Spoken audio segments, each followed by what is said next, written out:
What's good, everybody? This is Marcus, your host and mediator of the No Hesi Hoopcast.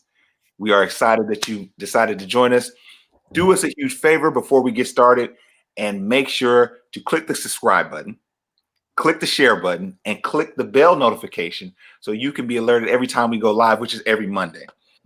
Before we get too far ahead, I would like to introduce the true stars of the No Hesi Hoopcast. We got Black Moses and we have Leak. Fellas, say what's up.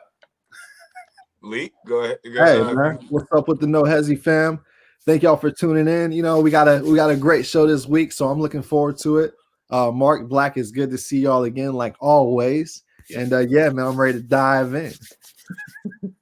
I first off want to apologize to the No Hesi community. We had some technical difficulties last week, so my camera was messed up. Oh, so it was hope. Okay. Hopefully, I'm looking nice in HD for you guys, so we can get into these hoop takes. Absolutely. Yes. We all looking real crispy. So we have a lot to get to, so we're going to jump right in. And please stick around, man. We got a special treat for you in our last segment. All right, so you don't want to miss that. But before we get there, let's start with the picks from last week. We went through a slate of games for week 1 of our NBA season, and we had Black Moses and Leak, pretty much share who they thought was going to win those games. Now we're going to determine who won. We're going to see who had the most clarity. Yes. Black, how many picks did you get right? I got 13 out of 23. Leak, what about you? I fell short. I got 11 out of 23, which is my birthday, 11/23. So I ain't mad at that. But Black got me this week. I got 11 out of 23. Hey, right. I will say, man, it was tough to try to predict the way the games are gonna look with very little information. You know what I'm saying? We had like a small preseason's worth of information to go off of, so it was tough. Yeah, I think this next week's pick will probably be a little more accurate now that we got to see, a lot of things. So speaking on the week of hoops, let's get into some highlights. Let's get into some of the action, and we're just gonna just flow on what we see, fellas. So we're gonna go to the No Hesi action cam here. Let's look at some of the highlights. We got our sponsors. We gotta let them. Yeah, right. Shout out to Jake from State Farm. Right. Hey, have y'all noticed that Jake from State Farm was modeled to look like a Pat Mahomes type? Right. All right, so we back on it, man. This was a great game. I ain't gonna front. This was a great game. Yeah. You guys saw the ending of that, Buddy Hill. Buddy Hill with the game saver. Right. Look at that. Harrison Barnes with the defense on Jokic. De'Aaron Fox with the heads up play. That was a great block too by Barton. It was. Let's see. Oh yeah, this was nice too, right here. Yeah, this was a great. Hey, that step back was nuts. Oh, hey, somewhere Big Baby is trying with his ice cream in his hand, right? Right. Hey, right.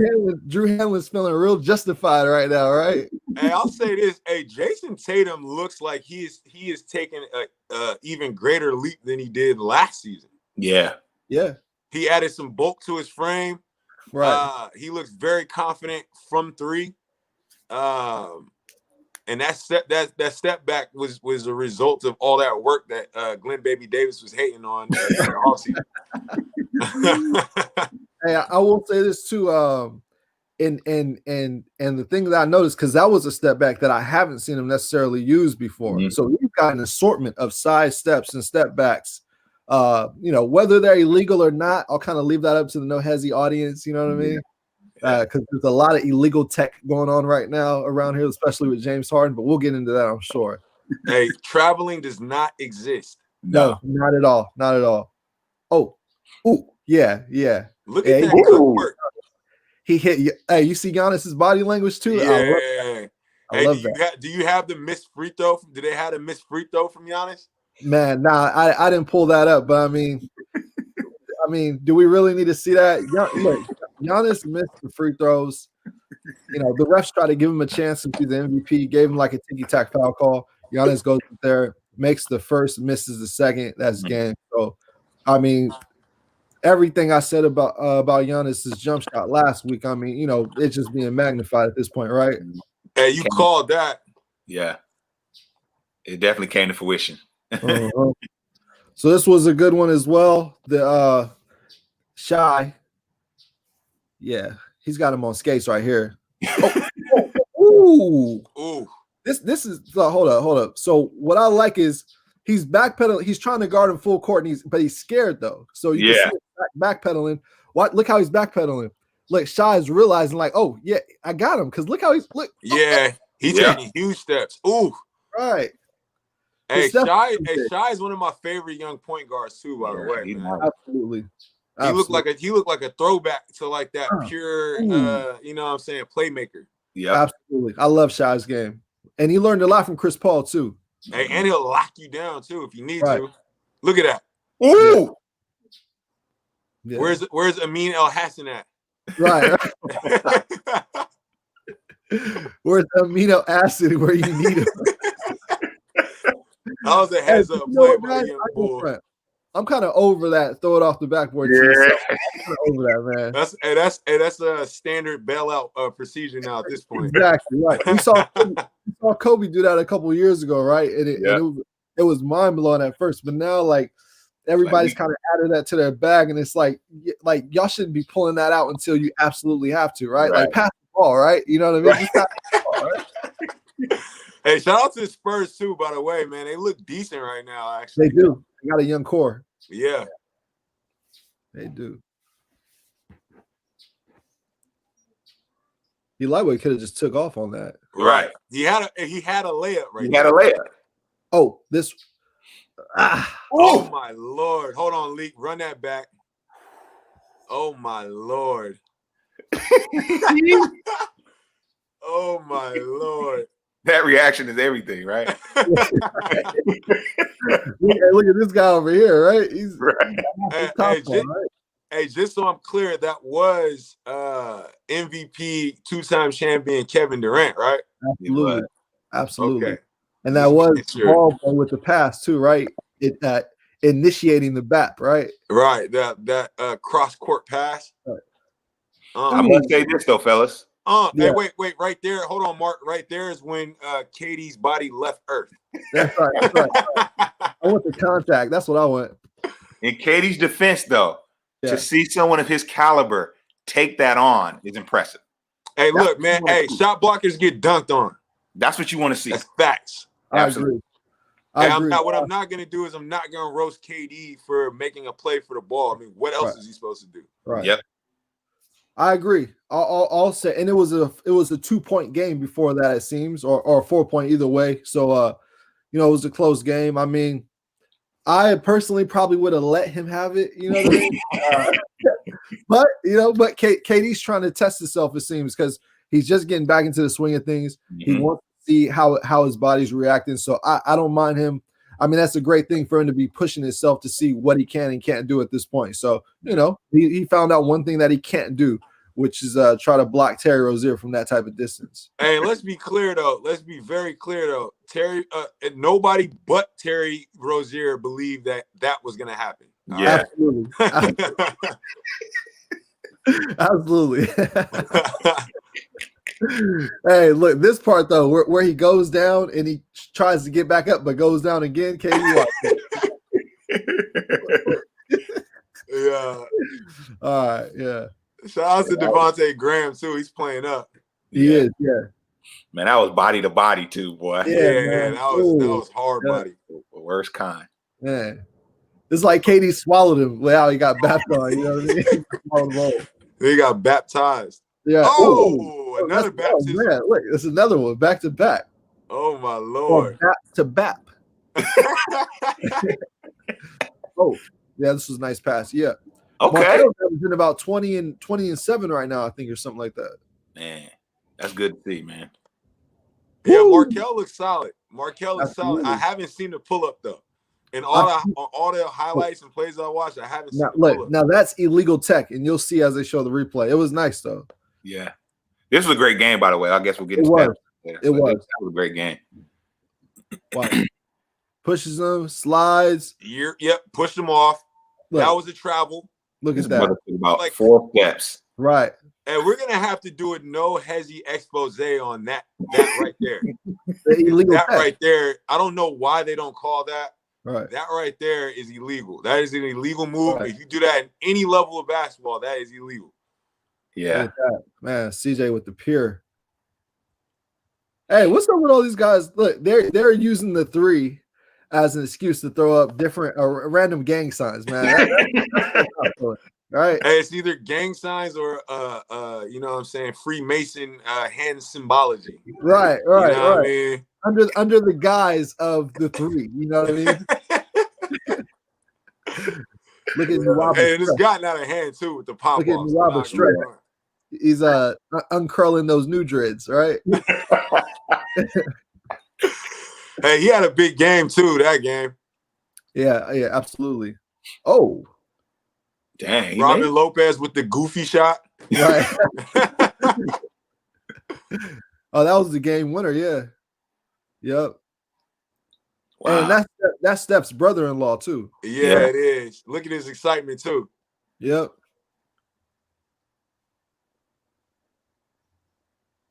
Hey, look, the fact that Golden State was even in this type of game with the Bulls, the worst team in the NBA right now, should let you know where they're at. Absolutely. And I don't know where my man was that was hating a couple episodes ago about our Steph take. He's shooting a career low from 3 right now too. So you know what I'm saying? Albeit it's only been a couple of games. Oh yeah, we got the chat up too. Let's see. You know I'm coming for Steph's head top all season. Tatum under Kobe's tutelage, absolutely. That's how we got. That's how we definitely got. Him using the shot moves that he's got, the shot creating moves. Giannis is Huck. Okay. All right. Body bag. Yo, shout out to Young Meezy. Right. Body bag. Shout out to Skip. Skip is a mainstay in the comments, a staple in the comments, a pillar even, right? Yeah, absolutely. KD is still a beast. Absolutely. KD is still a beast. Yeah. Best scorer in the league? Absolutely. Well, one of them. Kyrie might be the best scorer right now. Right. Kyrie, man. Let's see. But does he play D? Not sure. Let's see. KD should try it out with these effed up knees. Well, KD's knees aren't effed up, Mr. Jarvis. It's it's his Achilles injury. Right. What up, Wavy Davy? Harden number 2. I don't know if I give Harden that, especially with his weight and illegal moves. I would probably give that to Kyrie right now, but James Harden is also a very deadly scorer. I don't want to hate. Yeah, absolutely. Did we talk about Kings to the playoffs yet? We'll get to that, bro. We'll get to that. we got a special guest that's gonna help us with that too. So absolutely. Yeah. Let's see. Him and Kyrie together. Yeah, absolutely. Yeah. Now they make the best scorer of all time. But right. Right. It's crazy because KD's 7 foot and he plays like he's 6'3" with the handle and the shot creating, and then Kyrie's 6'3" and he shoots over people like he's 7 foot. You know, right? He's deadly. Wild. He's deadly from the paint, right? Yeah. And then all right, so number 2 score. Okay.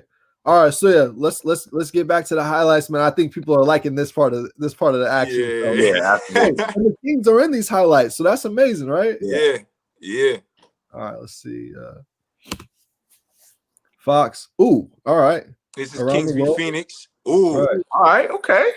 Hey, Fox heard what you said too, Mark. Yeah, he did. He didn't like you questioning his leadership. All right. Hey, look at that score. That says a lot right there, right? Yeah. All right, Sat. See what you got. Oh, A rare Marcus Bagley sighting. Right. Marvin Bagley. Yeah. Mark. Hey, I forget his name. He don't play enough. I can understand that. Hey, I don't like those Utah jerseys either, by the way. I don't man. either.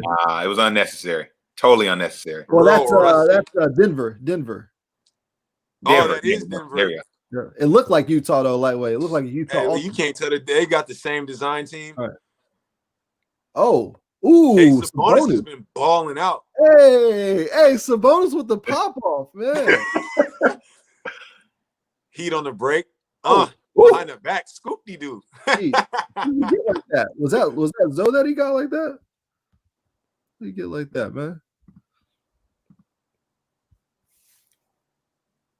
Yeah, it was Zoe on the reach. Yep. And then Josh Hart with the little, he tried to get the little verticality off. Right. Yeah, he caught him. Oh, yeah, caught him. Ooh, he Euro'd around that. All right. He did an aerial Euro step. D-Rose. Oh, get that out of here. Oh, heads up. Hey, shout out to Cleveland, too, by the way, man. Off to a 3-0 start right now. Yeah. Wow. They came back. Definitely, that's got to be a post-Bron ESPN stat for sure. Right.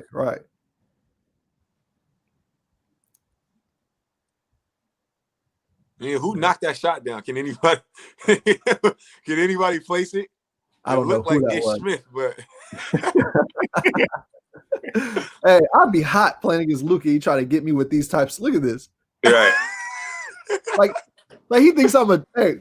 If I'm 8 and I'm like, I'm not a doofus, dog. What would you try to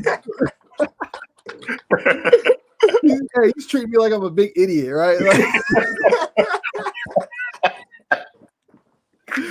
yo, man, I'm weak. All right, let's see. Oh, snap. This was a game-saving block by Bledsoe. Yeah. That's what's up. Okay. It could have been a foul, but well, no, they'll show the replay on that. They should. No, they didn't. Okay. Yeah, Ebled looking built like a tank too, right? Man, huge. And there's no reason for a point guard to be that buff. Right. Ebled's definitely got a little brown body going, right? Yeah. Ebled built like Frank Gore. Man, I love those highlights, y'all. So we're going to be moving on here to our next topic, which is Plandemic P. Was this a part of Paul George's plan? Paul George is playing incredible, fellas. I agree. We're going to go into the weeds a little bit, and I want to ask you guys something. Was it Paul George's plan to play the way he did last postseason to get Doc out of there? Now, let's look at some of Paul's highlights, y'all, because the boy is balling. So let me know what you think as we watch these highlights. Black, we'll start with you. Leak, you can chime in as well. What's your thoughts on that? Now, I don't think that Paul George purposely played like trash last season. Okay. But I think we can all agree that he definitely has an issue with Doc Rivers and Doc Rivers' coaching style. So It wouldn't surprise me if he wasn't going the extra mile in order to make that coach look good. Also, he has said on several interviews that he had 2 shoulder injuries and he wasn't able to train as much as he was this year. So all that into account might add up to the result of Paul George looking the way he does right now. Now, before I turn into Leak, I do want to ask a question for both of y'all. Is this Paul George? Is this regular season Paul George, or can Paul George continue this level of play into the playoffs? I'll let Leak go. Well, that remains to be seen at this point, right? I mean, that's the part, because I mean he lost by 50, without Kawhi the other night. Yeah. So, whether him doing the playoffs, I think that's something that we're going to see this year, and that kind of fits to the narrative I have with him and Doc. I will say this: I think that Paul George, we know, is an incredibly, he's an all NBA player, incredibly talented, both sides of the ball, can shoot, can handle, he can play make a little bit, can lock down on defense. He's got the entire package with his size and his ability. Now, I do feel like last year his mentality wasn't necessarily locked in, and some of that may have to do with him and Doc's relationship. because he was engaged to Doc's daughter, right? Yeah. And then he cheated on her with the stripper, and then that's who he ended up having his, getting pregnant, and then building his family with. So I think there's been a little bit of animosity between him and Doc, right? Yeah. No, neither one of them knew they were going to end up in this situation last year, right?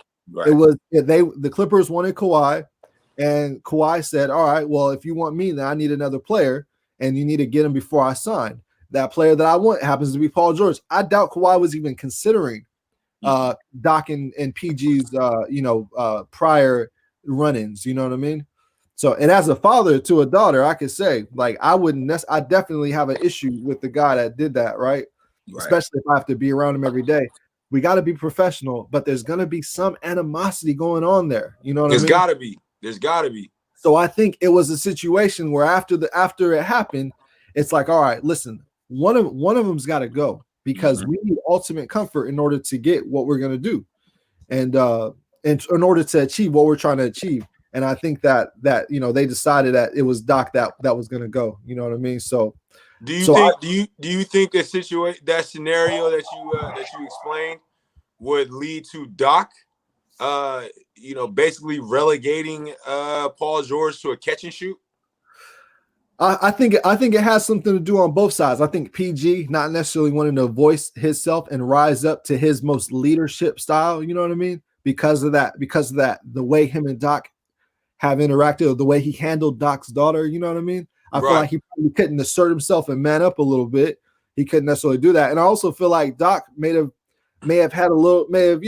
Doc's a championship coach, so he may have relegated PG to certain things, or took him out of certain concepts, or put him in certain ill-advantaged positions. Not necessarily trying, just having, not saying he didn't want to win, but having like a little bit of personal vendetta with it as well. So I do think that might have played a part. Now, fellas, have we totally subscribed to the theory that he was a catch and shoot last year? Because I distinctively remember Paul George patting that rock quite a few times. I don't remember him ever just sitting in a corner. You know what I mean? I think I don't necessarily subscribe to that narrative that Doc Rivers had him relegated to a Ray Allen. I think that there's some excuse there when he shared that. But as far as to answer your question, Black, I think you could go back into the annals of history and see that Paul George plays now. When he was in Indiana, he had some good playoff runs, but since Indiana, even going back to OKC, he played much better in the regular season than he did in the playoffs. Remember with OKC, he had an MVP. He was an MVP candidate at the first half of the season, and then they lost. He finished in top 3 with James Harden and Giannis. Absolutely, and then during that playoff run, he was nowhere to be found. When Russ needed a call on him, he wasn't there. So, like Leak said, I think we're gonna wait and see. But he's definitely having a good year so far. He's definitely having a good year so far. The reason why I asked that is because his name before was Pandemic P, and now before Plandemic P, which is the narrative we're building right now, was Playoff P. He got that from somewhere. So I'm just trying to figure out, what Paul George we're going to receive this year. So Marcus, I agree with you saying that narrative that PG tried to paint as Doc relegating him to catch. I do believe that was a false narrative. I do believe that was a smoke screen for his failures. Right now him calling himself Playoff P was another false narrative that he tried to paint, right? So this is actually what we're realizing. Paul George is trying to seed the narratives into the media threads. Yes. To heighten himself up, like how Bron does, but Bron does it a lot. He's not good enough. He's not good enough. He's not good enough. Right. So I can see that. Absolutely. Yeah. So it's gonna be interesting. We're definitely gonna keep our eyes on Paul George as the season continues. Now on to and Doc. Yes, absolutely. We're gonna keep our eyes on that. Absolutely. So as we move to our next segment, we're going to be talking 7-Eleven, and I'm not talking about slushies and hot dogs here. I'm talking about Kyrie and KD. Y'all, what do you guys think about how they're playing and what we can expect to see from them going forward? Leak, I'll start with you. Man, I think they're playing at a extremely high level, and I think that's going to continue on. The chemistry is only going to get better. There might be some bumps in the road, there usually is when you got two big dogs, but I definitely think they'll be able to figure it out. Bro, look at this man. They've got a very the leadership style, like with Amari and D'Antoni and Steve Nash, KD, Kyrie, is very lax. You know what I mean? Nobody's too intense. Nobody's too passive. You know what I mean? Right. So I think that's going to go a long way. Their season is going to be a long one. I expect to see them down at the end, and they're hooping off the chain individually as well, of course. Absolutely. I agree with everything Leak said. I think we're finally getting the ability to see Kyrie's leadership. Seems like he's a vocal force on and off the court. It seemed like his intentions are to bring out the best in all of his teammates. One of the bumps in the road I'm seeing with the Nets as a whole is just figuring out where Dinwiddie fits within the scheme of that starting lineup. Which now that he injured his ACL, so he's going to be out for a while. I imagine Karras is going to get to start. I honestly like Karras starting more anyway, but I think, man, the Nets are extremely high-powered offensively, and it looks like that offense is generated by pretty solid defensive principles as well. So everything we're seeing from them is pointing to them looking like the team to beat on the East. I'm like I said, though, I'm more intrigued by, we're really witnessing Kyrie rewriting the story that, Bron, tried to narrate for him a few years ago, right? Yeah. Absolutely. I totally agree with that, man. These guys, it's pretty to watch. And I think, like Leak said, the overall atmosphere of that organization is really chill. I mean, you got D'Antoni, you got Nash. We remember what the Phoenix Suns were when Nash was wheeling and dealing. I mean, that was a great chemistry. It just seemed like why wouldn't you want to play there? Right. So you got that energy with these two brothers playing, man. It's gonna be a long season for the East, trying to go against them. And you notice how Kyrie is almost becoming a media darling now, right? Yes. After the little clash at the beginning of the season, you hear nothing but great things about Kyrie when he's spoken about on these talking head shows now, right? Hey, I'll go as far to say is after the sage ritual. All right.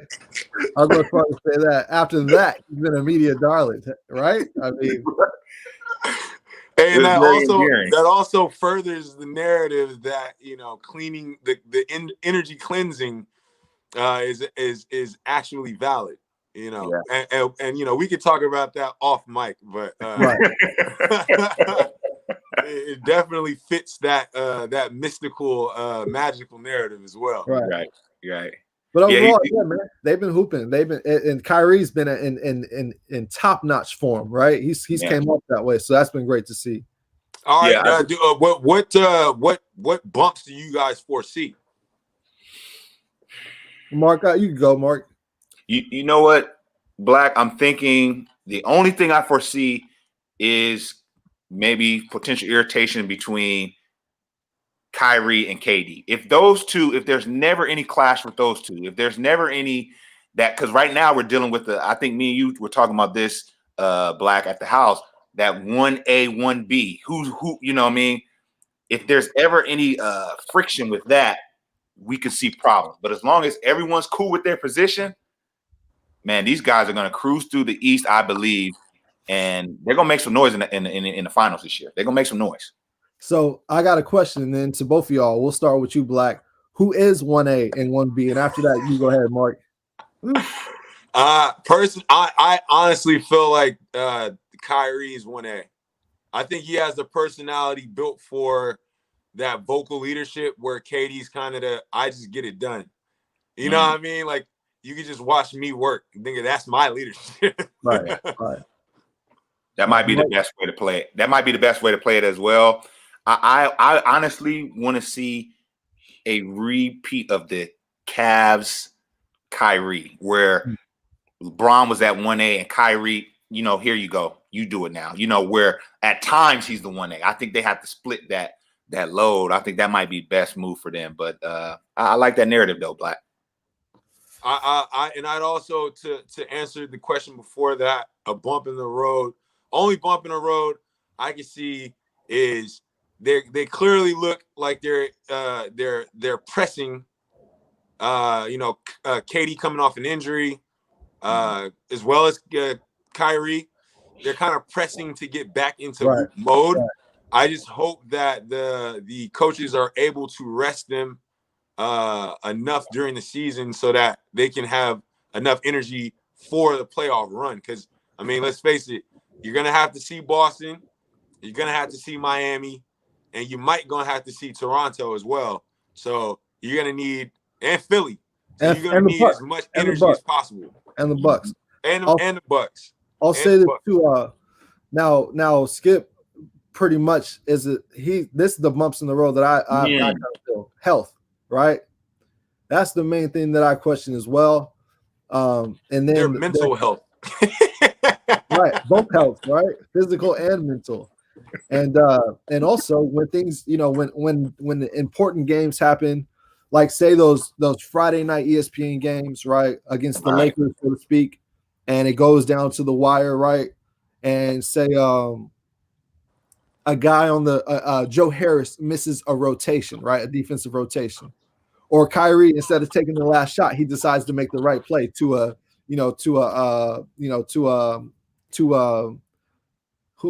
another Joe Harris. Joe Harris, right? And Joe Harris misses the shot. That body language, that mentality, that leadership, where is he going to stand at that point is what I'm curious about. And I feel like Kyrie is very intense right now, right? Yeah, he is. I feel like he's on edge even, right? But he's comfortable there. But I feel like he's on edge. And I do feel like, it is gonna be a situation or issue when a guy doesn't live up to Kyrie's standards. Even though they're trying to do what their job is, what their duty is, what their role is. I feel like Kyrie is going to lash out publicly on a guy. And we're gonna see how that response is. KD might be able to be the guy to temper it down, to maybe make it to where cooler heads prevail, but Kyrie is going to lash out on one of these role players. It's just a matter of time. Yeah, and also too, I think we got to place a little bit more onus on the coaching staff off the court. I mean, this is where Steve Nash comes into play, and we see his handling ability. You know what I mean? And I'm not talking about that tennis ball at Santa Clara. All right, talking about handling stars of this nature. All right. Absolutely, man. All eyes are on Brooklyn for sure this year, y'all. So let's move to our next topic. We're talking the one and only James Harden. Now, he had a very eventful week, right? He capped it off with a great 40-point game against Portland. But guys, he wants out of Houston. So let me ask you, Black, and you, Leak, where do we want to see Harden end up? Black, we'll start with you. I want to see him in hoop hell.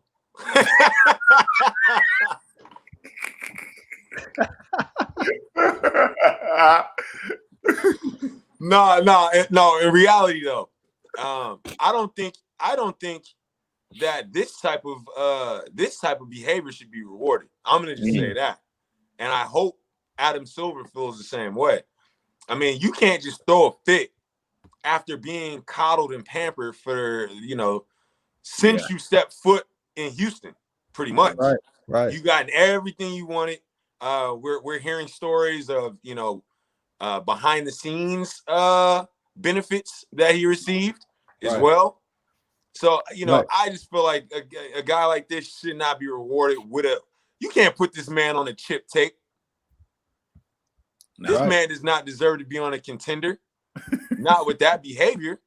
And if you're a team that wants to take someone like him, you're also putting your team's culture in jeopardy.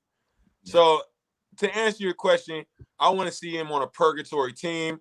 If I was Houston, I would send him to Orlando, Chicago, Indiana, New York, and see what he does there. See how he likes it there. Man, Leak, what you think? Hey man, I gotta agree with Black, man. I gotta agree with Black because this dude obviously is gonna mess up the chemistry anywhere he goes, right? Yeah. He's out of shape. Look at how thick he is. Right. He's out of shape. All of his moves are illegal. You know, look at that hoop held hard. They coming to side. Look at that. Hey, Skip's like, look, I'm gonna let you know right now. Don't you even think about Sacramento. Hey, you know what? And we'll have Swab touch on that as well. Yeah, we'll have our guest touch on that as well. Excuse me. Yeah, and our guest lightweight can't wait to get on the mic too. Right. He's been over here urging me to get him on, but we'll get him on in a little bit. But yeah, I think that Harden messes up chemistry anywhere he goes. Look at that. What was that? Look at that. Oh my goodness. I told you the tech is illegal, man. The tech is illegal. So oh my goodness. I'm thinking a team like New York, right? Get RJ Barrett, get Julius Randle, get some bruisers to assist because you ought to think about it. They already got John Wall. Christian Woods looks amazing right now.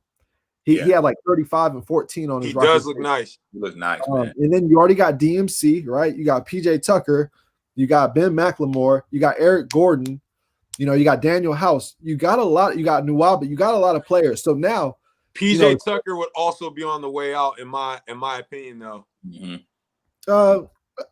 That's fine. I mean, I'm not really opposed to that. PJ Tucker doesn't necessarily move the needle, but I think a team like New York, a team like Sacramento, you know what I mean? That would be the worst. That would be the worst thing that happened to Sac. Honestly, it would. It'd be the worst. It'd be the worst thing that happened for. See. Hey, look. Hey, No Hesi community. Hey, leave us a comment if you're from the Sacramento area, whether or not you would be willing to trade for James Harden. Right. Yes. I can't say Harden to the Heat wouldn't be horrible because I feel like if anybody could whip him into shape, right? If anybody could get his mind, his mentality proper, it probably would be Pat Riley. Yeah. But see, the thing is though, they want him, and I don't want James Harden to go somewhere where it's going to work. Right. Your narrative, Black, is you want him to go to purgatory, right? I want him to receive punishment for his sins. Right. Yeah. You want him to rot for the rest of that contract, huh? Hey, look, for all that gluttony, you know what I'm saying? Right. Not loving his teammate as himself, right? Right. Hey, coveting plays, right? Right. Coveting his neighbor's plays. All of that. You know what I'm saying? Not honoring his coaching staff, right? Right, all these things, right? Not working for his franchise as for the Lord. Right. He gotta go. He gotta go somewhere bad too. So yeah, I could definitely I agree. I wouldn't mind seeing Harden go to a purgatory team. He doesn't need to be rewarded for this. Even Adam Silver is hot at him. Look at this illegal. Look at that. Bro, he took that was a plant right there. Yeah. He did a scissor plant and then a step back. I can't with this dude, man. Hey, like I said, we're gonna have to devote some time here on No Hesi to this traveling phenomenon. I got a working narrative. Schwab even hit me up this week on that. We gotta pinpoint when this started and then why it started. Yeah. But this traveling thing is getting a little out of hand at this point. Yeah. Right. We definitely do a deep dive on that on the new NBA tech because it's interesting. Right. So, fellas, let's go ahead and go to this next topic. First of all, before we go there, let's pause again to thank everyone for checking this live stream out. And for those who are watching the replay, thank you. Subscribe, hit the bell notification, and also share this with your people, man. Let's get the word out of what we're talking about here every Monday on No Hesi. Fellas, let's get into week 2 picks. So what I'm going to do, I'm going to go through and name off some highlighted matchups for the upcoming week, and you guys are going to tell me rapid fire who you got winning. We're going to keep tally, and then we're going to come back next week and see who won the most picks. Hey, I'm on your head this week, Black. Hey, everybody in the chat, y'all go in and type in who you got winning these games too, as I name these teams off, these matchups. So, first matchup we got is Portland versus the Los Angeles Lakers. Who's first? Who you going with? I got the Lakers winning that. Anthony Davis is clear to play tonight. I don't know if LeBron is playing, but either way, team looks way too deep. Okay. Leak, who you got? I got the Lakers as well. I think the Lakers, you're gonna be hard pressed to find a team that's gonna beat them. So, especially when they're healthy. So I'm pretty much gonna pick the Lakers unless it's anything crazy going on. Got you. So we got Memphis versus the Nets. Leak, we'll start with you. All right, I got the Nets. Obviously, we just talked about the reasons why, and I think we all saw the video clips to as evidence as well. So I got the Nets. I got the Nets too. Cool. The next game we have is the Milwaukee Bucks versus the Miami Heat. Black, we'll start with you. I'm going with MIAO. Shout out to Rick Ross.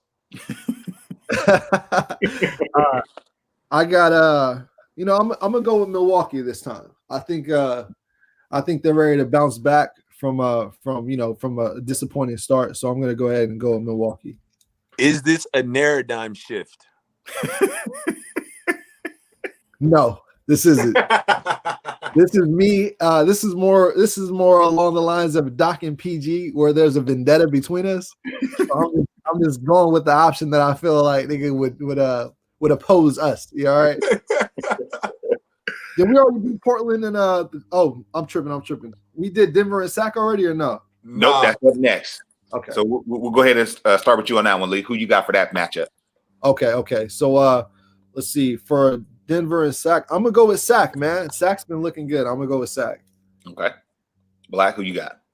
I'm gonna go with Denver, and I could already feel the No Hesi community coming from my head top. I have yet to pick the Kings to win a game so far, but I'm only going with Denver because they took the first L, and I don't see them losing twice to the Kings. Got you. You know what I'm saying? Got you. I apologize. Hey, Sack, I apologize. Thanks for the clarification. So we got Memphis versus the Boston Celtics. Black, let's start with you on this one. I'm going with Boston on that. I got Boston as well. All right. Next game we have the Portland Trail Blazers versus the Los Angeles Clippers. Leak, we'll start with you. I got the Blazers. For the Clippers to lose like that to Dallas, you know what I mean? Like there's some type of mental health issues possibly going on over there. And Portland, they just got that hard fought win against Houston. So I'm gonna ride with them for right now. Even though this might be a part of some greater Paul George plan that we're not privy to yet, I'm also going with Portland as well. Got you. All right. The next matchup we have the Cavs versus the Pacers.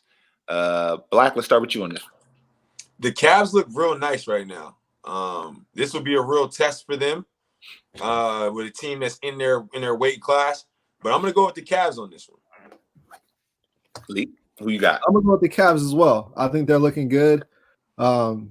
They're playing very inspired basketball. Listen, it's gonna come to an end at some point. Right? But for right now, I will ride the wave with them. All right. All right. Now we got Philly versus Orlando. Leak, we'll start with you. All right, I got Orlando, man. Orlando is playing very inspired basketball, along with being well coached. So I'm gonna go ahead and go with them. Everybody seems to know their roles over there, so I got Orlando. Cool. Who you got, Black? I selected this game as the trap game of week 2, because I felt like we would be split on this. I'm going with Philly. Hey, look, this is a No Hesi game of the week, game to watch. Okay. Yep. Cool. So the next game we got, fellas, is Miami versus Dallas. Black, we'll start with you. I got Miami. Dallas is looking very lackluster right now. Aside from that 50-point shellacking of the Clippers, I think Miami is a little bit more mentally astute. So I'm going with Miami on that. I'm going to go ahead and go with Miami as well. I watched that game on Christmas Day against the Pelicans, and they don't make a whole bunch of mistakes. And if you make mistakes, then they do make you pay from the 3-point line. So I'm going to go ahead and go with Miami on that one. All right. Next game we got Phoenix Suns versus the Denver Nuggets. Leak, we'll start with you. Okay. I'm going to go ahead and go with Phoenix. I'm going to say they get their momentum, get their chemistry going a little bit, and they got it going against Sacramento in the second game. And Devin Booker's due to have a breakout game, so I'm going to go ahead and go with Phoenix. I'm also going with Phoenix as well. Got no bloviation. Got you. The next game we got OKC versus Orlando Magic. Black, we'll start with you. I'm choosing Orlando this time. Although OKC doesn't look as bad as I thought they were going to be, Orlando just seems like they're built a little bit stronger right now. So I'm rocking with them. Got you. I'm gonna go with Orlando as well. I'm gonna ride with them for a little bit till they meet a brick wall. So I'm gonna go with Orlando. All right. Next game we have Toronto Raptors versus the New Orleans Pelicans. Leak, we'll start with you. Man, this is a tough one, man. This is a tough one. Everybody knows I have an affinity for the Ball brothers, and Lonzo Ball being the one that I gravitated to the most early on. So, he still hasn't quite came around, but he looks like he wants to. He's fighting docility at this point. He's fighting being docile. He's going against it. It's still winning a little bit, but he's putting up a fight. I'm gonna go with New Orleans. I'm gonna see if he can deliver the goods, because when he plays well, usually they win. So I'm gonna go ahead and go with New Orleans. All right, Black, who you got? I'm gonna go ahead and give this to Toronto. I just feel like we're on the precipice of a Toronto eruption on the East, and we haven't really seen that just yet. I mean, they lost Ibaka, so I feel like they're still kind of figuring out who's doing what. But I feel like that's coming. And New Orleans is a young enough team to fall for that trap. Although Brandon Ingram, Lee, can I get the No Hesi screen? Absolutely. Brandon Ingram is playing out of his mind right now. All right. And he deserved every bit of that contract, for those of you who thought he didn't. Okay. But I'm going with Toronto. And that's no cap, man. Yeah. No cap.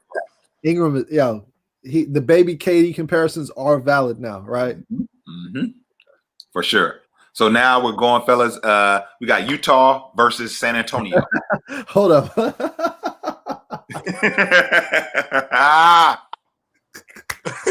He said Zion Williamson is built like Big Baby. Hey, all I keep seeing is that big baby gif where he's like backing up. Yeah. Yo, hey, Zion Williamson will go down as GOAT chubby player of all time. Absolutely. I think so too. Absolutely. All right. Back to the mix, Mark. Okay, right. Utah versus San Antonio. Black, we'll start with you. I'm going with Utah. Utah looks pretty solid right now. They've taken a couple. I want to say they've lost 2 so far. They're gonna go on a little run. They're gonna go on a little run here soon. I got Utah as well. They paid all that money in contracts this season, so I think a young team like San Antonio they should beat. So I'm gonna go ahead and go with them as well. All right, and last but definitely not least, we have Portland versus Golden State, also known as Steph versus Dame. So you got Lee.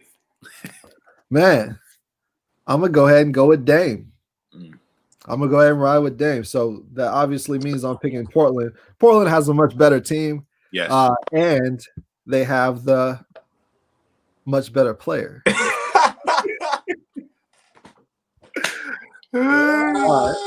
Hey, yo. Hey, Golden State's in trouble. Yo. I'm going with Portland as well. I'm not going to bloviate too much on Golden State's troubles. I will say Wiseman looks like a player, though. Yes. He looks like a player. Absolutely. Yeah. For sure. Andrew Wiggins, however. Kelly Oubre, however. They do not. Yo, I saw a stat for Kelly Oubre, man. It's like 0 for 13 from 3 or something like that, man. Yo. Hey, somebody, a Golden State Warrior fan in the comments, please tell me, why is Steve Kerr playing Steph like KD and Klay Thompson are still in the lineup? Right. Yeah. Somebody answer me that. Right.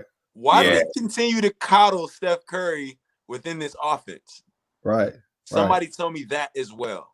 Yeah. And I'll leave it at that. What else do you think they should do? What do you think? Kind of play through Wiseman more or what? Well, first you gotta unleash Steph Curry. You gotta unleash Steph. You gotta see what he got. Right. Let him pack that rock a little bit more. The screen thing, I mean, we get it. We get it, the double and triple screens, but let's see him pat that ball. Let's put him in the same vacuum that we put Kyrie in or we put Dame in. Put it on his shoulders and see if he can do it or not. Right. Well, answer me this. Answer me this, man. Answer me this.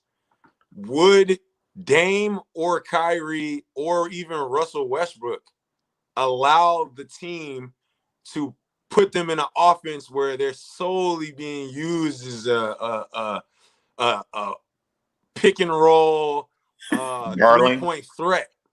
Or would they take over the game? They take the game over. I agree. Skip says they've been doubling Steph though. I haven't seen too much of the gameplay. I watched a little bit of the Christmas Day game. I saw some of the Bulls game as well. Steph had 36 in that game. But I agree. I mean, look, put the ball in his hands. If they're doubling him, then yeah, let him make the plays. Let him make plays. Right. But I think putting the ball in Steph's hand and also game planning for the double team is a great way to start them off as far as that. Yeah. But fellas, time's getting away from us, and we have a very special guest to get in the building. So without further ado, man, I mean, this gentleman, he's no stranger to the No Hesi community. I mean, we're talking about Swab here, folks. Let's bring Swab in the building. Better than ever. JR Swab. Look, there's been a lot of heresy spoken so far amongst you three, but I'm gonna let it slide for now. All right, I'm not even gonna go into talking about how Black Mo was telling me that Kelly Oubre might be the greatest signing that Golden State's had in a while, but I'll digress on that topic right now. Hey, welcome, Schwab. You are a No Hesi legend, a No Hesi icon. Absolutely. I don't need all that. I don't need all that. Maniac. Yeah, our resident No Hesi maniac, right? the stat crazy god. Our resident Kings sociopath, right? I mean, that's the only way to be a Kings fan is to be the sociopath, you know. So you're a glutton for punishment if you're a Kings fan. What's good, Schwab, man? How's everything going, man, on your side of the fence? I mean, I can't complain. I ain't been watching too much basketball these days, but I have been watching my lowly Kings, and I've been quite surprised this beginning of the season so far. Mark, I'm sorry to hijack your moderation, You're good. But I figure we open the floor to ask some questions to Schwab. They're off to a 2-1 start. They lost last night to Phoenix, but they played competitively. I'd like to open up with a question. Schwab, what could you attribute the Kings' success so far to? I mean, honestly, I really just think it's them. Everyone's been playing together for a couple of years now. There's not really too many new pieces. Everyone's kind of been there for a while, knows each other. Everyone's growing and progressing. I honestly don't think we should have won the first game against Denver. Let's be very clear. I think they didn't play a great game, and Denver kind of gave it away in the third and fourth quarter. But again, a win's a win. I'm going to take it no matter what. However, we played a good game the first game against the Suns. Second game, third quarter always leaves a lot to be desired with the Kings. So, I mean, there's not too much you can do if you're going to give up 15 points to what you scored in the quarter. That's always going to come back to haunt you. But I will say, I'm surprised at Marvin Bagley fitting in as well as he does. They don't seem to be he hasn't seemed to be forcing it as much. They're going to try and force it to him, but he hasn't been forcing the game as much. I actually kind of think it's funny because I joked with a buddy of mine in preseason, first game, how many 3-pointers does Marvin Bagley take? The man took none in preseason, and then first game jacked up 4 3-point shots with an air ball to boot, let me just say, all right? But I think the Kings' main problem right now, and what I don't understand is we have the owner that wants to be the Golden State Warriors. He wants to be that small ball with that one big man on the floor and everyone shooting threes. But we insist on starting Marvin Bagley and Rashawn Holmes. I don't understand that. If Marvin Bagley was a decent 3-point shooter, a consistent 3-point shooter, I have no problem with them starting together. If this means that Bagley has to start Holmes off the bench, that's fine. But then you leave a lot to be desired guarding the 5 spot because let's be very clear. Marvin Bagley cannot guard the center spot. Right. He's agile and quick enough for it. I don't think he's strong or buff enough for it. Like he can't bang down with the big guys. In that situation, you're starting Bielitsa at the 4. I think that's a better option. I also think Marvin Bagley should be coming off the bench right now. I think he'd be better served in a bench role coming in as like that super 6-man role with Halliburton because then now you have basically Halliburton running the De'Aaron Fox spot where they're running up down the court, getting the court vision and everything. And then you have Marvin Bagley as, I'll be your duo, I'll be your running mate, I'll be there to clean up everything that everyone else messes up on. But he's the number 2 pick darling. They love him for, of course, obvious reasons, and they got to keep going with him for right now. Yo, that was an ovation. Hey, if I'm only going to be on here for a little bit, I got to bloviate a little bit myself. Hey, I got a question for you, Swab. I'd like to know because the Kings are doing very well right now, and it's very noticeable. I'd like to know what you think about this guy. It's funny because I was looking at the draft when the draft happened this year. Obviously, everything went pretty fast, but I was looking at the draft with a buddy of mine, and I had never heard of this guy before. Like, I think I heard his name in passing, but Iowa State's not that really big of a school. Can anybody name me one other person that's ever played for Iowa State that's been in the league? I got one guy. The backup point guard for Denver, that Monte Morris. Didn't even know he played for him. The only one I think of is Royce White, the man who wouldn't get on an airplane about 10 years ago. That's the only one I can think of right now. But other than that, I like the kid. He seems like the kind of player that doesn't need to score. He'll do everything else for you, though.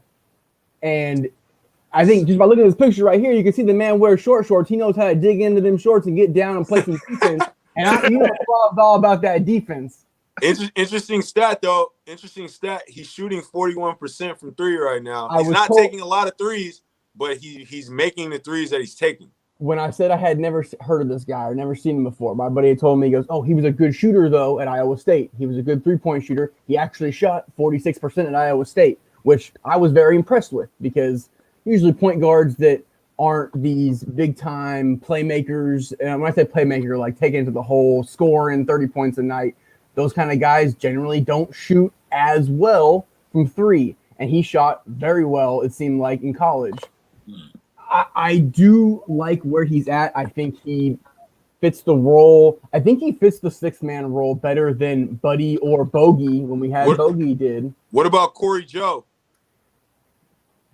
Let's be very clear. Corey Joe is literally just that veteran that is filling out that roster spot that gives that veteran presence to the team. I think Corey Joe would be best suited playing for a contender possibly, but at the same time, I'm not going to knock the guy he's here.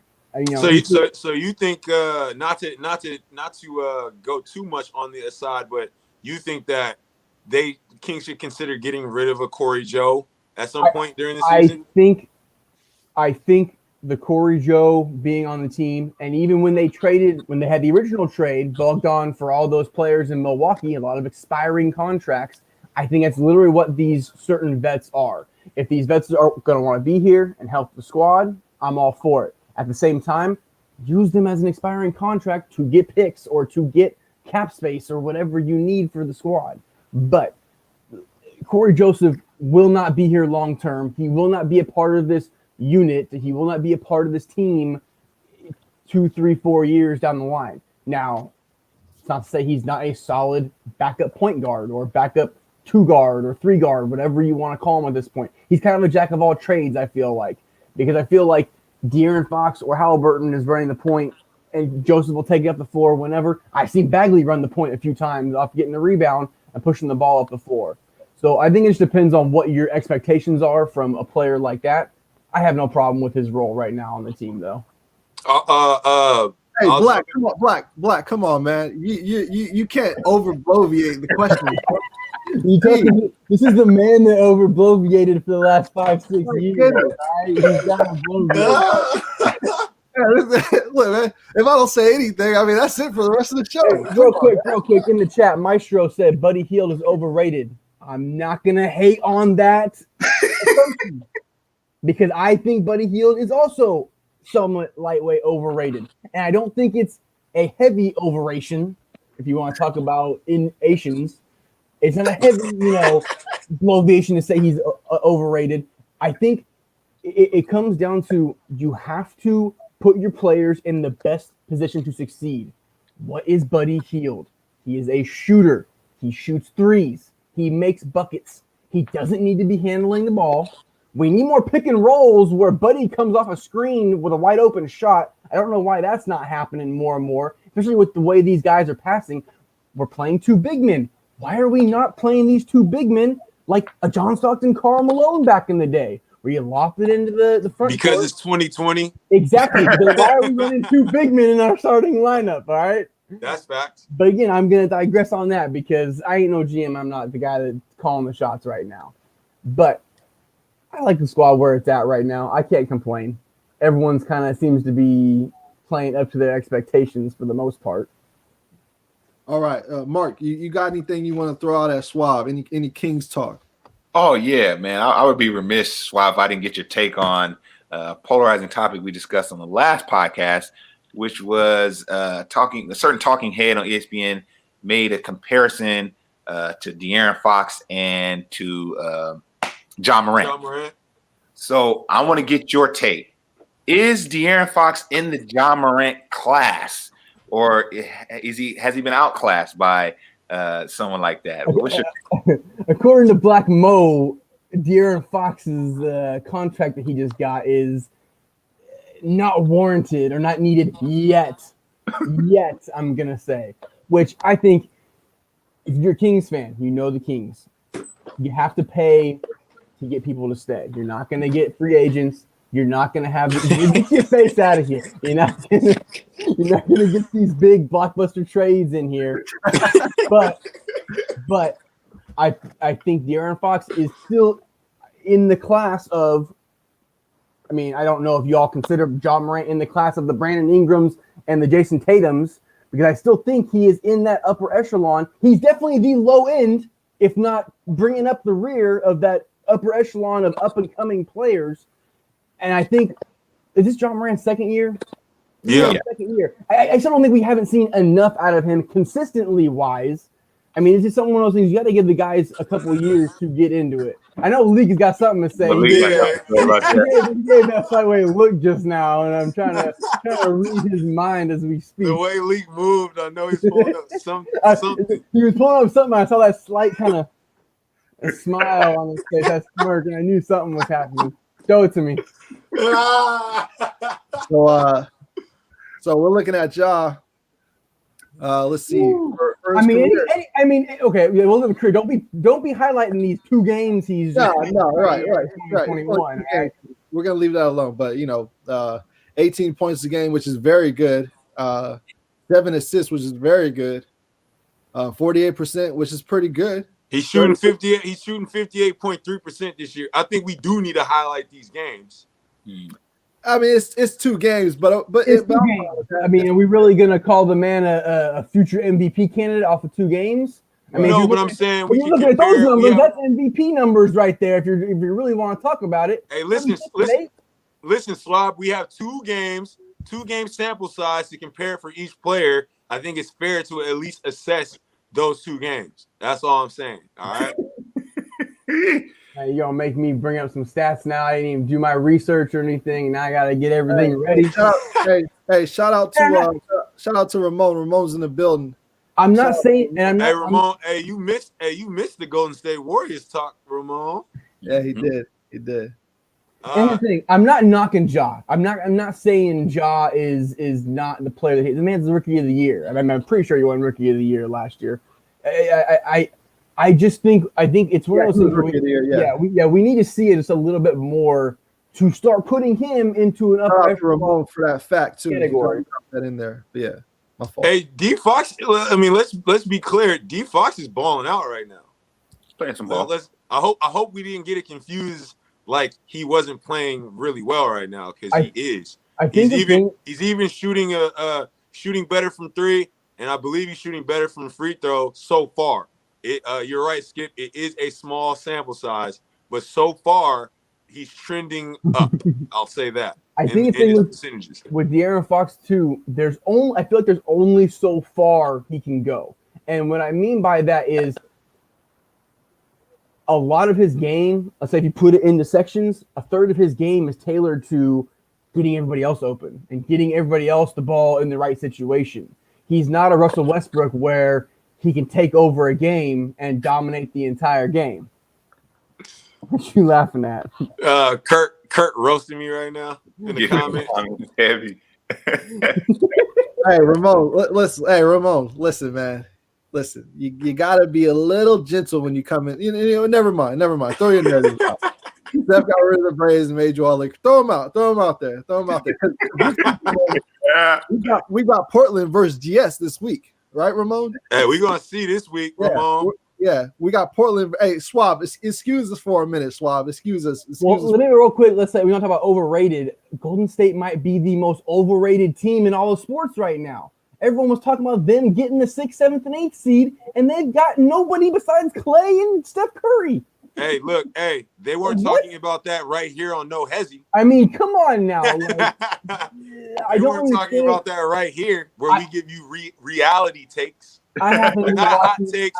They're not spicy takes. These are reality takes. I happened to be watching some streamer. They were talking about, basketball starts this week.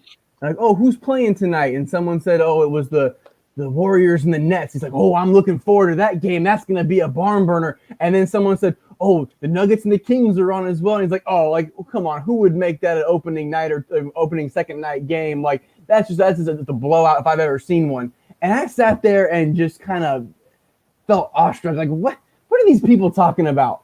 Like, did they really think Steph Curry and this trash lineup you got behind him, besides their starting 5, can anybody name me one of these people on their bench? Like, who is Juan Toscano Alexander or whatever his name is? Never heard of these people before. They got scrubs on their bench, and they think that Steph is going to carry them on his broke ankles. I don't get it. Yeah. I just don't get it. Yo, hey, Schwab is back, y'all. If I'm only going to be here one time, y'all, I got to get my money's worth. I got to get my money's worth. Hey, Schwab, Ramon calls you a geek in the comments. Hey, smartest geek in basketball, you know. All right, Leak. Hey, Leak, is it okay for me to ask Schwab a Kings question, or are y'all gonna roast me for that? No. Go ahead. Go ahead and quote V8. Go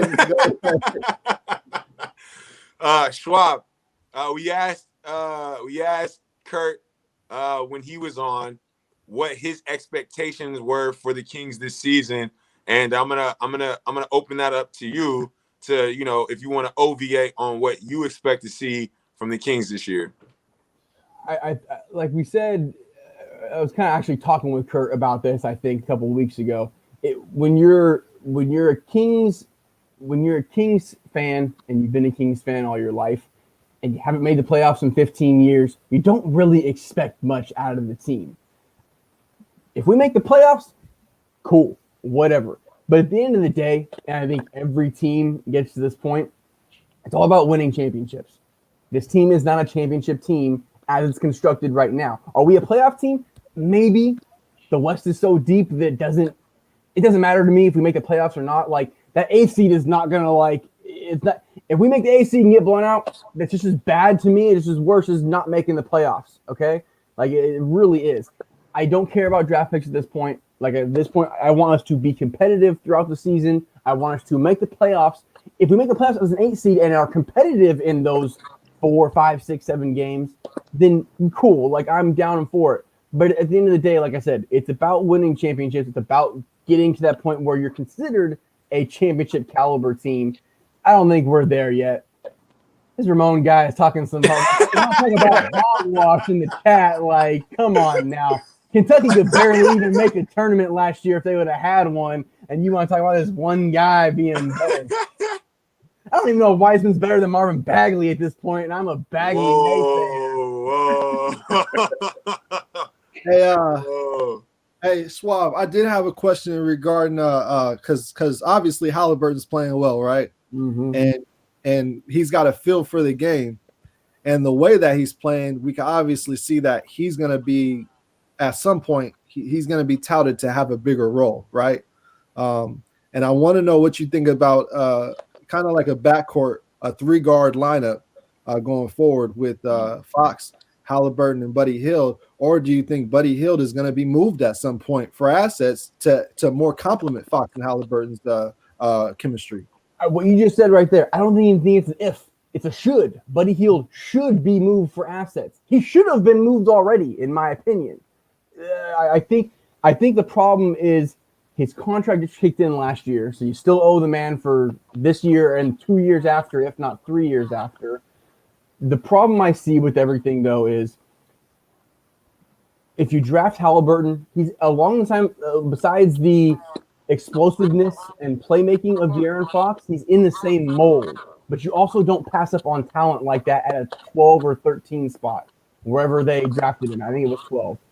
One of those things I think with the Kings is, like I said, we're talking about Corey Joseph earlier, you need to have flexibility, be able to package these expiring contracts with Buddy Hield. You never know when a Harden-esque player, I'm not saying a Harden caliber player, but one that's in the upper echelon of players, becomes disgruntled, wants to be gone from the current team he's on, and guess what? Oh, he's a decent fit at the 3 for the Kings.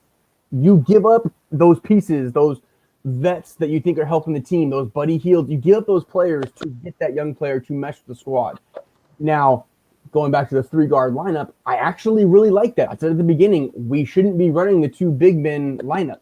The Lakers are about the only team in the league that are running 2-3 big men. I count LeBron as a big man at this point, even though he's running the point.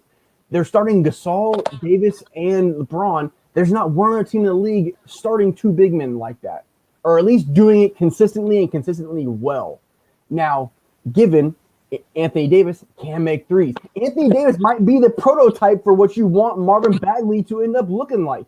The guy that can shoot threes without the hurt knees and ankles. I already see you shaking your head, Black Mo. Exactly. Thank you, Lee. Well, it's like, who doesn't want Anthony Davis? I understand it. I'm saying in that prototype. I'm not saying he needs to be Anthony Davis. In that prototype, you want him to shoot threes. You want him to be able to run the floor. The one glaring part of the team right now is Marvin Bagley can't shoot threes. There's no point to him starting Bielitsa and Bagley, or Holmes and Bagley, if one of them can't shoot threes, and that's where I think you need to have a Harrison Barnes before with a 3-guard lineup. If you have a Fox, Buddy, Halliburton lineup, run Buddy at the 3 as your small forward, you know? I'm totally fine with that. But again, I'm not calling the shots. I'm not making the rules, so. It's starting to sound like, and I could be jumping the narrative here, but it's starting to sound like there is a growing frustration with Marvin Bagley's progression. I feel like no one knows where he's at. Yep. Speak to that. I mean, you know, what have you seen from him this year? Are you optimistic? Do you want this guy gone? I mean, where are we at with Marvin Bagley? I would have taken him not on the team ever to begin with if that was a choice, but we all know that can't happen. So obviously we got to roll with it. You know, we got to roll with it for now. Look, the X regime drafted Marvin Bagley. I think the people they had in place to make these decisions wanted to go back to the old ways when the Kings were a up and coming team in the early 2000s when they had 2 big men, and I think that they expected Bagley to be in that mold of that Chris Webber, of that dominating power forward. Again, like I've said, the NBA is not tailored to that kind of role right now because you're seeing the 4s shooting 3s more and more. My expectations at this point are I just want the man to play within the team. I want him to be able to not become a black hole. I saw him, of course, this is a small sample size, but the last night's game against the Suns, he took a bad 3-pointer in the first quarter. It was like someone kicked the ball out to him, and he took a 3-pointer from 3 feet behind the line. That doesn't need to happen. The ball needs to be moving more and more. Now, let's look at these stats. I mean, so far, I can't complain about rebounds. Look, if you know Schwab, I'm all about defense and rebounding. If Marvin Bagley, all he gave the team was defense and rebounding, I'd be happy with it by making those random little shots. But 39%. Hey, that field goal percentage exactly. is crazy. Who's shooting that free throw percentage is even worse. He's shooting that mid-range game like he is. Someone mentioned Chris Bosh in the comments. He's shooting the mid-range game like he is Chris Bosh, and he's not. Like that was supposed to be his bread and butter coming out of college, was shooting that mid-range game. But the mid-range game is dead in the NBA right now. Bro, that 3-point percentage was so low. 1 of 10, I think, or 1 of 11 or 12 or something like that at this point. I want to make a comment on that because yeah, the percentages did look low for Bagley. Remember, Leak is shotologist. No. Bag. He's been out for a while, right? He didn't play a lot of last season or the year before, right? This is 3rd season, right? Yeah, that's right. Because he's on par with Luka. He's drafted as Luka, but not on par at all. Which you gotta dig that knife in, open that wound a little bit more, Leak. But I was gonna say, since he's missed so many games, so many NBA games, he hasn't necessarily had the opportunity because of injuries to show who he is as a player yet. So I think those percentages are more representative of him and the Kings, allowing him to try to find out what he can do on the court, what he's comfortable doing, what he's not comfortable doing. So I wouldn't say that the percentages tell the whole story, because Bags does have a nice shooting stroke. Maybe he's just shooting the wrong kind of threes or threes in inopportune situations. And I agree. Say that the percentages might not tell the whole story with that. And like you said, I'm looking at his career games right now. 78 career games. The man has played his 3rd season now, 2 full seasons, and he hasn't even played a full season's worth of games, or a little shy of a full season's worth of games. You need to be on the court to be able to mesh with these guys. Like I said, the team looks like they're meshing. Buddy and Fox have been on the court for 2-3 years now. Rashawn Holmes has been there for a year. Bielitz has been there for a year, 2 or 3 now. These guys are starting to play together. Bagley hasn't really been there to be able to mesh, or at least been there long enough to be able to mesh with the entire squad. I'm not going to write the guy off. I'm like like I said, I'm a pessimistic type of person. And yes, I would have wanted Luka over Marvin Bagley. I think any Kings fan at this point would have taken that. But I'm still open to at least seeing what happens. Now, if the right trade came along, Swab. Hold up. Can you say that again? Say what again? The comment regarding Luka and Bagley. Every team, I think. Okay, I'm not gonna say every. I'm not everybody.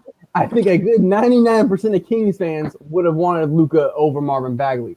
But like I said, thank you. Yeah, like I said, it's one of those things where Black Mo used to get on me back in the day for DeMarcus Cousins and the antics and the BS that he would pander to this team and this organization. There's nothing we can do about it. At this point, we have to let the powers that be sit back and make these decisions. If I was in this role and a trade came along for Bagley that I thought was a decent return, I mean, I'm going to take it. But at the same point, I'm not going to sit around and wait multiple years for these guys to show up. Like I was talking about De'Aaron Fox, you have to max out these players that you think are the ones of your future, while you have the ability to, with them on their rookie contracts and you owning the rights to the players and everything like that. You have to max these guys out.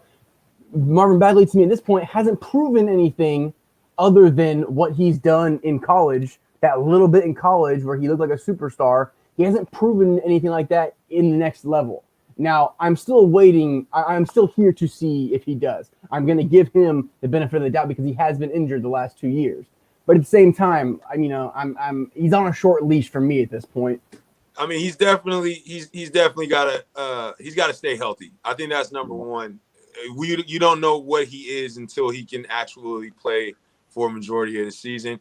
I will say this, Schwab.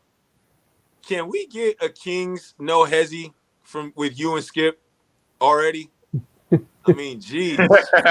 Y'all love to bloviate about the Kings. Why don't y'all just join forces? We were talking through the text line a couple of weeks ago before the season started, and it got a little heavy. But I think me and Skip have always been on the same level of our Kings love and hatred, because at this point, if you're a Kings fan, you have to have love and hatred for what happens every single season. Put it this way, I would tune in for that, to hear both of you guys go in. I mean, we definitely talked about it before, even when No Hesi was in its baby days a few years ago. We had talked about doing just a Kings only type of thing, but again, you got to be some type of mental patient, sociopath, to be delving 100% just into that. That's a fact. And let me slide this in there too. Check out this Sacktown breakdown, because Skip does have a certain channel for Kings Talk. He's got a lot going on as far as Kings narratives on that. So check them out. It's definitely a good Twitter follow. Sacktown breakdown. Yep, the Sacktown breakdown. Yep, that's a good Twitter follow. Now, Mark, did you have anything else that you wanted to throw at Schwab? Anything else that you wanted to throw on that wall? Nah, man. I appreciate Schwab being on. I appreciate the Kings Talk, man. Honestly, I'm just a Kings fan we talking Mitch Richmond days, man, and I'm just extremely frustrated. I'm frustrated with the Kings to the point where I don't even consider myself a fan. So it's refreshing to see someone who, is still hanging on. So Schwab, thank you, brother. Hanging on for dear life. For dear life. You're coming from probably one of the biggest Walt Williams fans that anybody's ever seen. Them high top knee socks were what it was all about. And for the record, I'm gonna be ignoring mostly what Ramon is saying in chat. This is over bloviating at this point. Hey, yeah. Hey, and I thought we had wild takes, right? Exactly. Also, Swab, before we do get out of here, I do have another question. Black, you might have one more as well, but I do have another one. What do you think about Kyle Guy, Swab? What do you think about Kyle? Don't even get me started on Kyle Guy. Kyle Guy needs to be OTL in the G League. Make use of that two-way contract and put him back down in Stockton. He's got no place on the squad. Yeah, he's going to look better in preseason when he's playing against scrubs and third stringers and fourth stringers and guys that aren't even going to make the roster. Kyle Guy is nowhere near what it needs to be an NBA player. He might be a decent. You just said the same thing. He might be a decent third string point guard at some point, but come on. The man is nothing, okay? He's absolutely nothing at the NBA level. Hey, Skip just echoed that sentiment to a degree. I don't know if he feels that strongly, but he did echo that sentiment. I think my sentiments are usually a little stronger Ramon, than all right, Skip's at Ramon. this point. Ramon, hey, look, Yeah, now you're being and disrespectful. that's why I'm not going to listen to that. Now you're just being disrespectful. All right.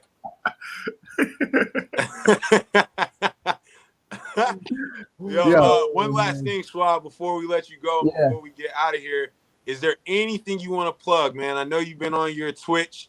You know what I'm saying? I know you're on your gamer, you know what I mean? Yeah, your PlayStation gamer type beat. I can't plug it because the boys have terrible internet here and haven't been streaming in a couple months. I want to get back to it, but I had to move back in with the parents for a little bit, and the internet is just not worthy of that gauntlet from Schwab at this point. So I won't do it. Next time I will be able to, throw those up there and let y'all know where to find me at.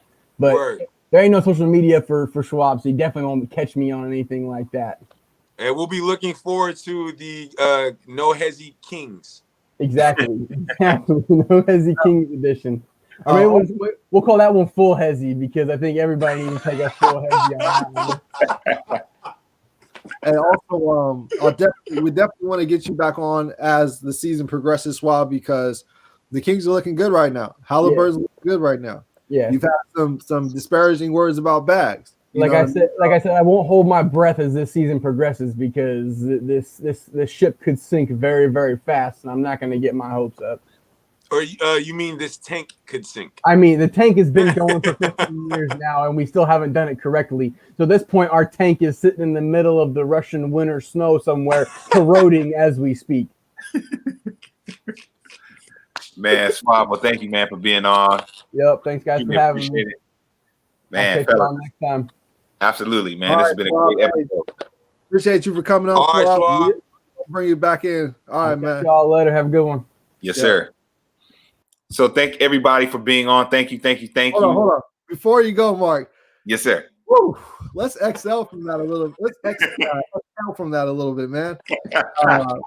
Man, hey, Swab is a A1 bloviator when it comes to so I mean, you saw how before a question was even asked, an ovation began. So shout out to Swab, you know what I mean? That's what the show is all about, that ovation and bloviation, you know what I mean? That love hate. So man, shout out to Swab. Woo. All right, I'm looking forward to bringing him back on as the season progresses because I want him to react to those takes as time goes by. You know what I mean? Particularly that Marvin Bagley take, but I'll leave it at that though. Yeah. I told Schwab that essentially he is No Hesi's Hulk. Where we gotta bring him in to do damage, and then we gotta put him back in that cage for a bit until he's ready to come back out. You know what I mean? Until the sun's getting low. You know what I'm saying? For sure, man. Shout out to Swab for joining us. So, fellas, any last words? Any last things we want to leave the community with before we take off? I'll go ahead and start.